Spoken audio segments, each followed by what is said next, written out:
பறவையியல்ல George லவ்ரியோடைய மாபெரும் சாதனைகள் என்னென்னன்றத பார்க்கலாம். ஜார்ஜ் லவ்ரி அமெரிக்காவை சேர்ந்த ஒரு பறவையியலாளர்.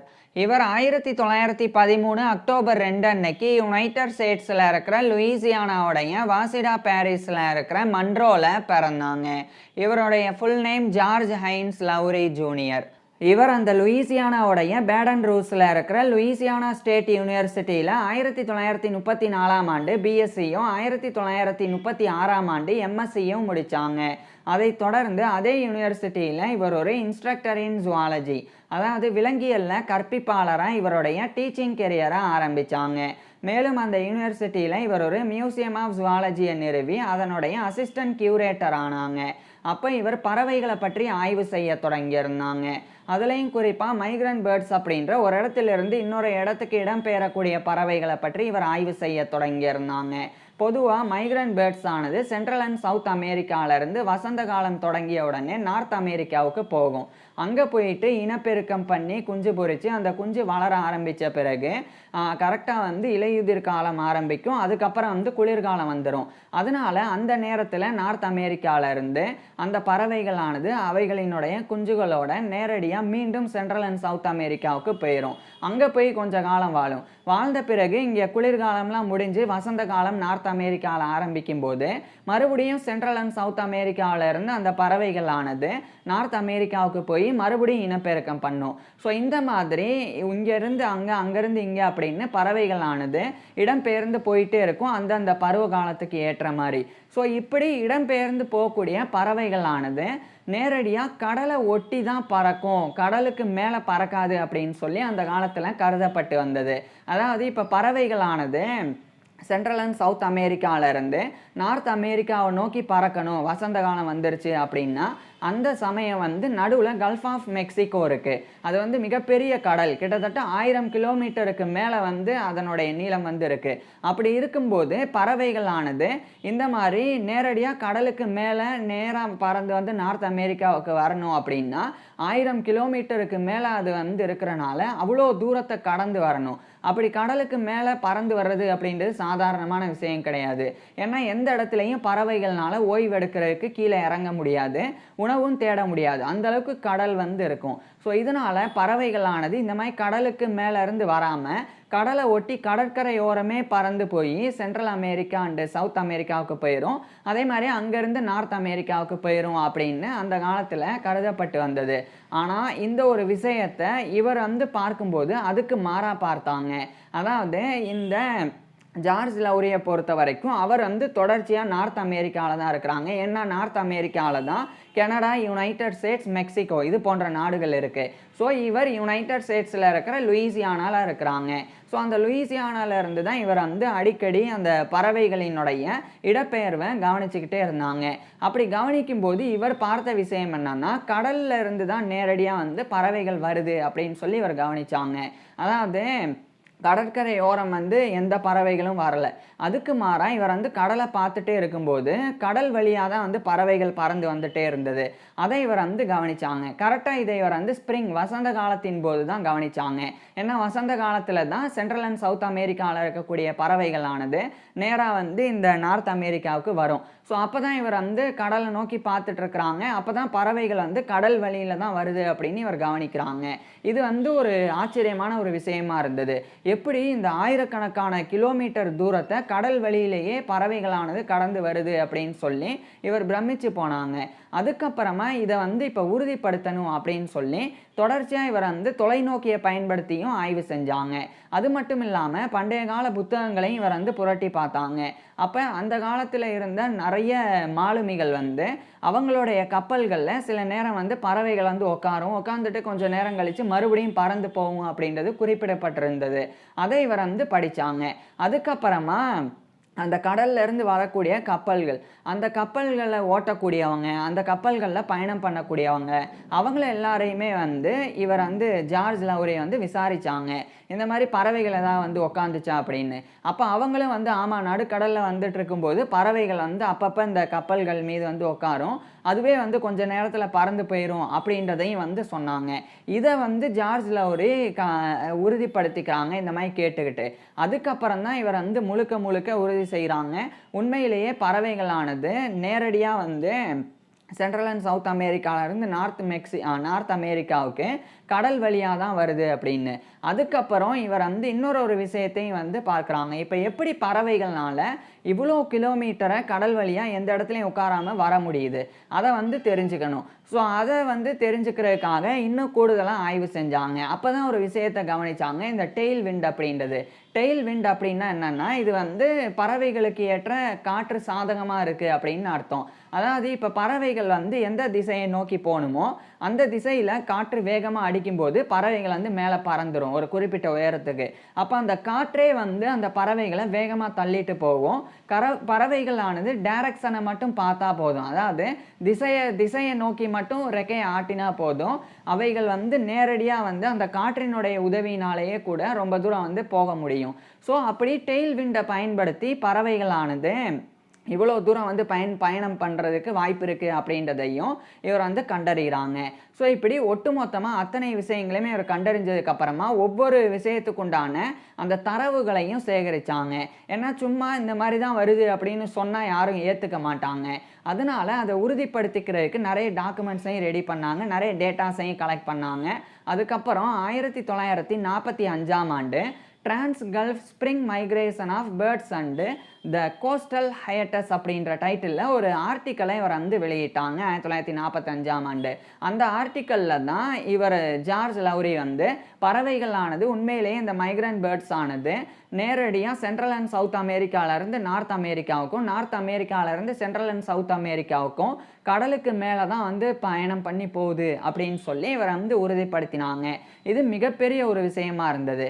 இப்போ எதனால் சென்ட்ரல் அண்ட் சவுத் அமெரிக்காவில் இருக்கக்கூடிய பறவைகள் நார்த் அமெரிக்காவுக்கு வசந்த காலத்தில் வருது? எதனாலன்னா அங்கே தான் வந்து இனப்பெருக்கம் பண்ண முடியும், குஞ்சு பிறக்கும். ஏன்னா சென்ட்ரல் அண்ட் சவுத் அமெரிக்காவில் வசந்த காலம் அப்படின்றது வேறு மாதிரி இருக்கும். அது மட்டும் இல்லாமல் அங்கே வந்து உள்ளூர் பறவைகள் ஜாஸ்தி.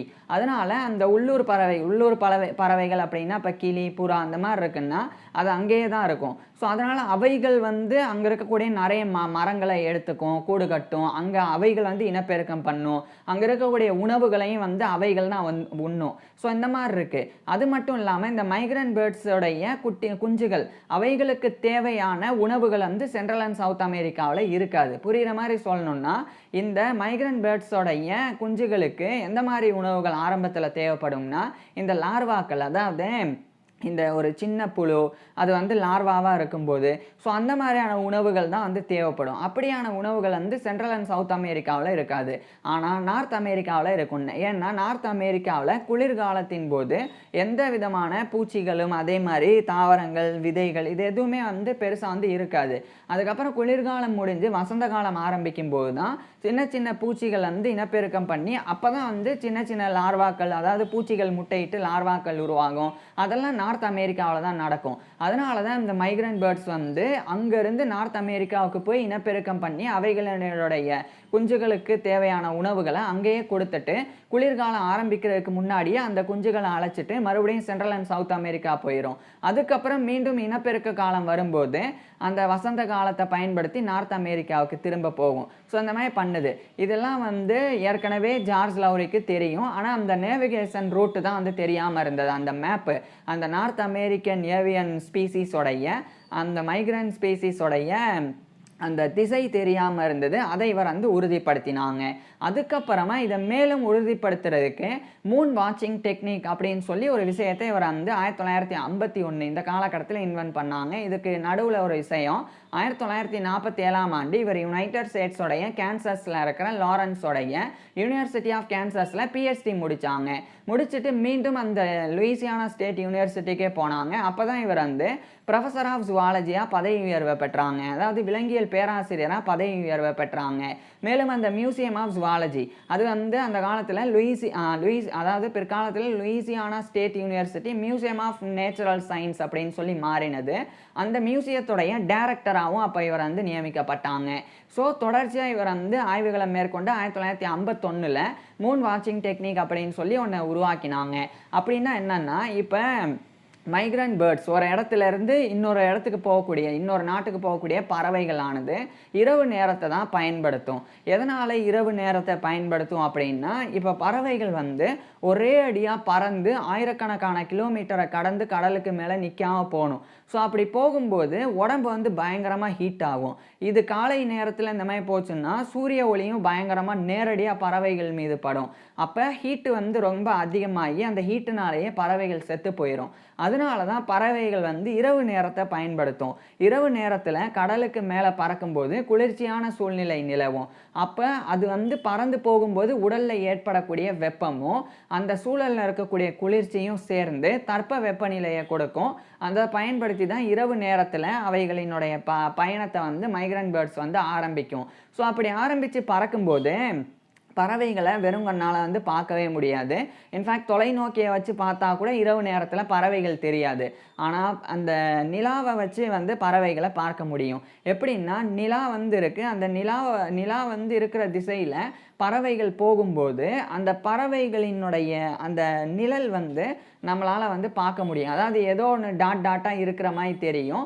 ஸோ அது வந்து நிலாவை மறைச்சிட்டு பறவைகள் போகுது அப்படின்னு அர்த்தம். ஆனால் இதை வெறுங்கண்ணால் பார்க்க முடியாது, தொலைநோக்கியை பயன்படுத்தினா பார்க்க முடியும். ஸோ அதுக்காக இவர் என்ன பண்ணாங்கன்னா நிறைய அஸ்ட்ரானமர்ஸை இவர் கூட சேர்த்துக்கிட்டாங்க.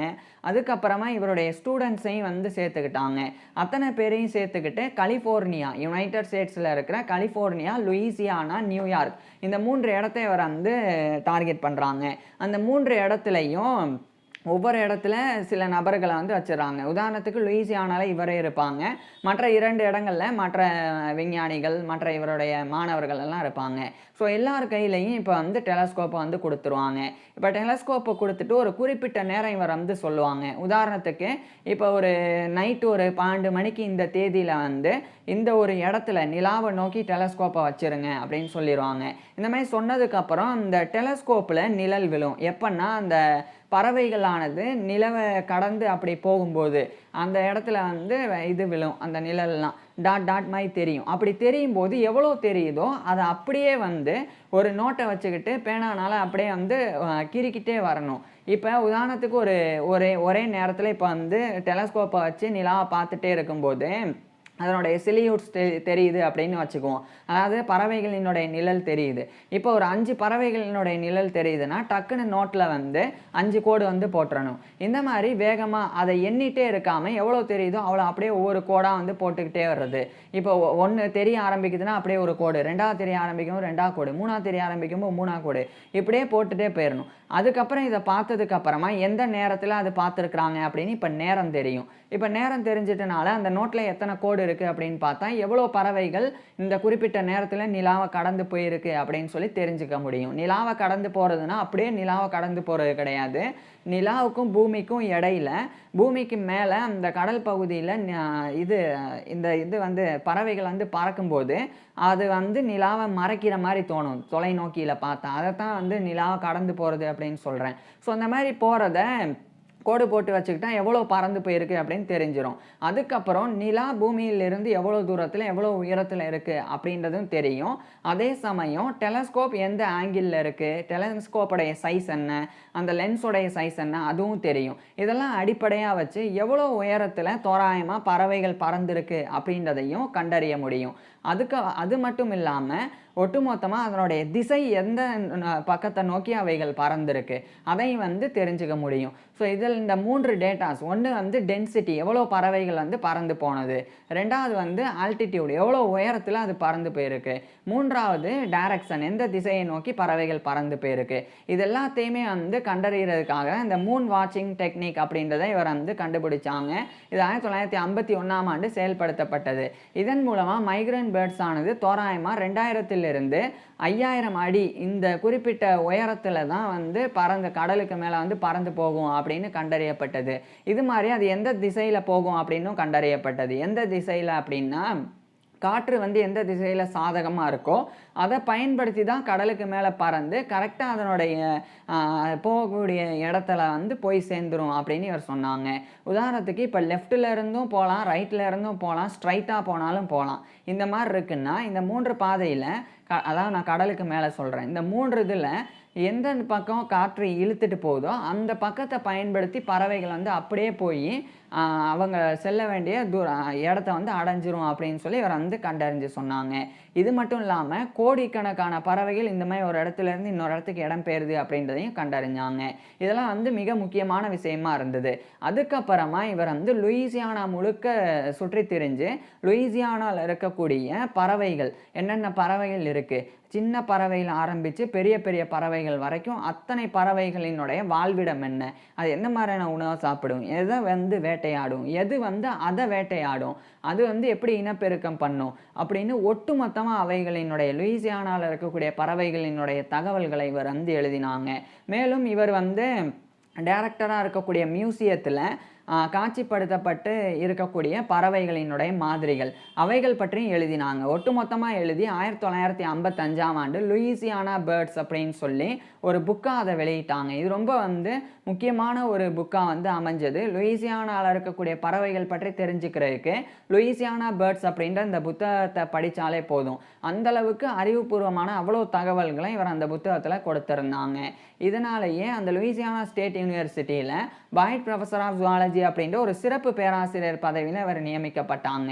அதுக்கப்புறம் 1956ஆம் ஆண்டு அமெரிக்கன் ஆர்னத்தாலஜிஸ்ட் யூனியன் தரப்பிலிருந்து இவருக்கு வில்லியம் ப்ரூஸ்டர் மெமோரியல் அவார்டானது வழங்கப்பட்டது. பின்னர் 1959ஆம் ஆண்டிலிருந்து 1962ஆம் ஆண்டு வரைக்கும் அந்த அமெரிக்கன் ஆர்னத்தாலஜிஸ்ட் யூனியனுடைய பிரசிடெண்டாவே இவர் இருந்தாங்க. இப்படி பறவையியல்ல இவ்வளோ பங்களிப்புகளை இவர் ஜார்ஜ் லவ்ரே வந்து செஞ்சிருக்கிறாங்க. ஸோ இப்பேற்பட்ட இவர் இறுதியா 1978ஆம் ஆண்டு ஜனவரி 19 அன்னைக்கு இவருடைய 64 வயசுல இறந்து போனாங்க. இப்பேற்பட்ட ஜார்ஜ் லவ்ரி பத்தி நீங்க என்ன நினைக்கிறீங்க? அத கீழ கமெண்ட்ஸ்ல சொல்லுங்க. அதே மாதிரி இவருடைய ஃபுல் லைஃப் ஹிஸ்டரிய நான் ஏற்கனவே பேசியிருக்கேன். அத பார்க்குறதுக்கு கீழ டிஸ்கிரிப்ஷன்ல லிங்க் குடுத்துருக்கிறேன். கட்டாயமா பாருங்க. அது மட்டும் இல்லாம நான் பேசின அத்தனை விஷயங்களையுமே டெக்ஸ்ட்டாவும் டிஸ்கிரிப்ஷன்ல குடுத்துருக்கிறேன். வேணும்னா படிச்சு பார்க்கலாம். Thank you.